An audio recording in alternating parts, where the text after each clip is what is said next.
Hello and welcome to Mr. Randy's Wine and Spirits. I'm Mr. Randy, and today we're doing another full review episode. If you're new to the channel, hello, welcome, come on in. All my returning viewers, you know how we do, so let's do it to it, shall we?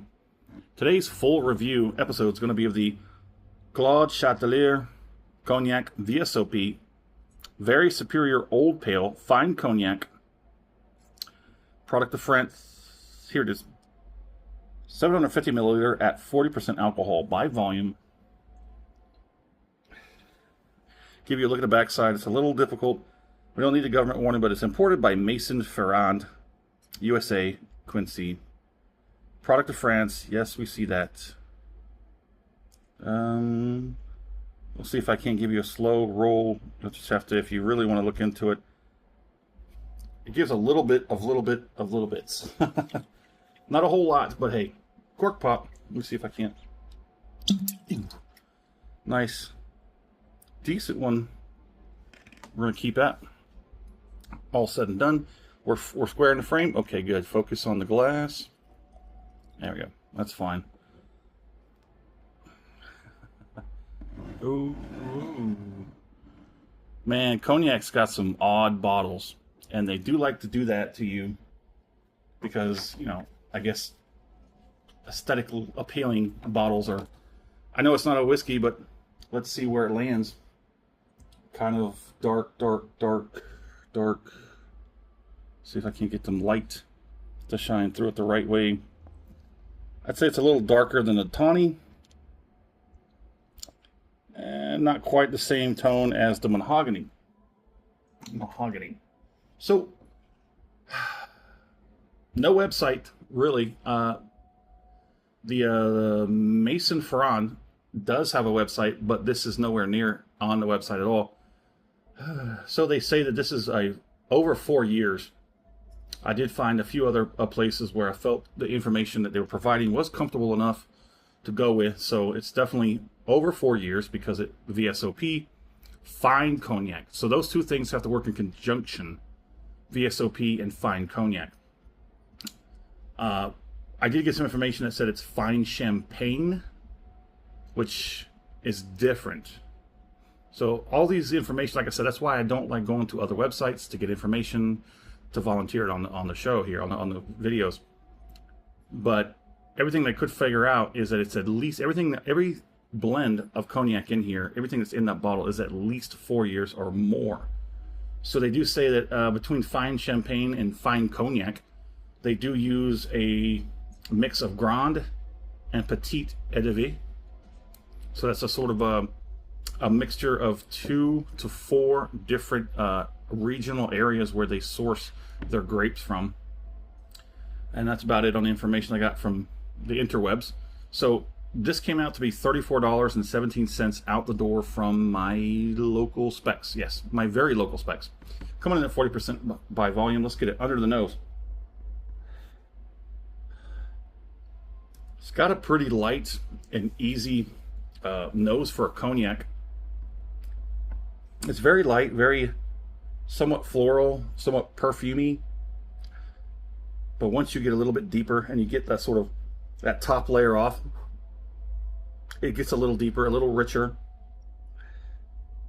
It's got a very nice nose once you get past that top level, that top layer. It's very beautiful. Like sniffing that. If you sniff out too much of it, then you start getting just plain ethanol, because it's got to evaporate. It's got to sort of off gas, and all that stuff sort of separates as it does its process. So that's why you get layers. It's actually pretty nice cognac, I gotta say. Fine cognac, excuse me. So nose, I get mellow vanilla, apricot, maybe like stewed apricot, the bright juiciness of pear, caramel, tobacco, maybe some nuts, and I heard espresso, or saw espresso. I don't think I'm getting espresso. Let's get it on the palate.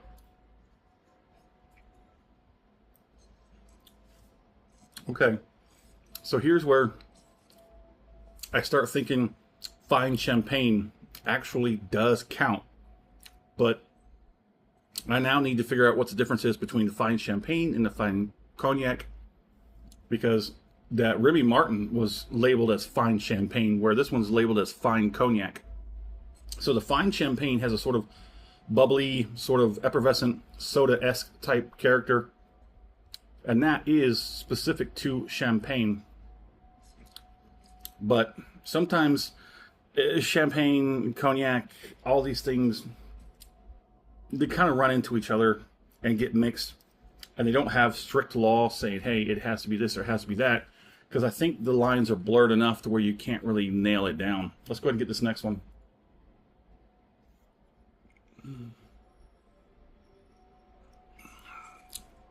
I like this. It's got some good viscosity, as you can see. It comes across really nice on the palate. Slightly oily. Again, with that fine champagne characteristic. Champagne is a little bit lighter than a cognac. Like I said, it's got more effervescence, a little more bubbly. It's probably just like that Remy Martin. I like that Remy Martin. This one's not bad.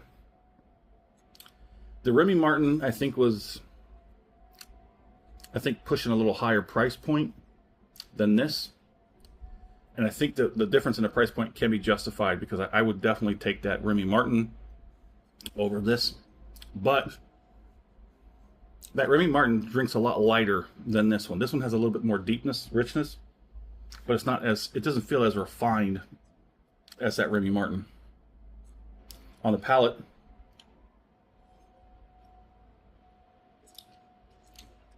I get very light vanilla, caramel, tobacco, maybe some chocolate. I think that's kind of one of the rare times I've gotten chocolate on the palate.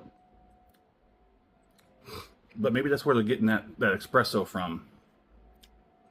It has a kind of a chocolatey, sort of a light chocolatey. It's like very, very light. It's very nice. If you liked the video, go ahead and hit that thumbs up button. If you haven't subscribed to the channel as of yet, do so now while you're there. That way all this content will come to you when I release it, and you don't have to worry about the algorithm. Because the algorithm, I don't know these days. Let's do this finish.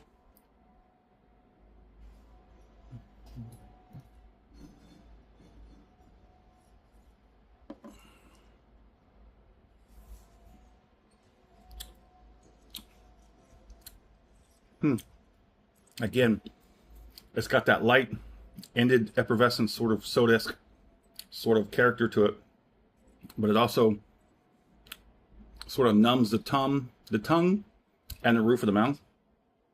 And mostly what I'm getting is a very tip and the sides of the tongue. That top of the tongue is just numbed out. I get some cheeks, some lips, and some gums. Overall, on the palate, it's very mild to mid. It's a very easy sipper. It's very nice. It's got a wonderful nose. I just say the nose is probably going to be the best thing about this. Palate's okay. It's pretty good too. The finish, I think, is probably the one that's lagging behind.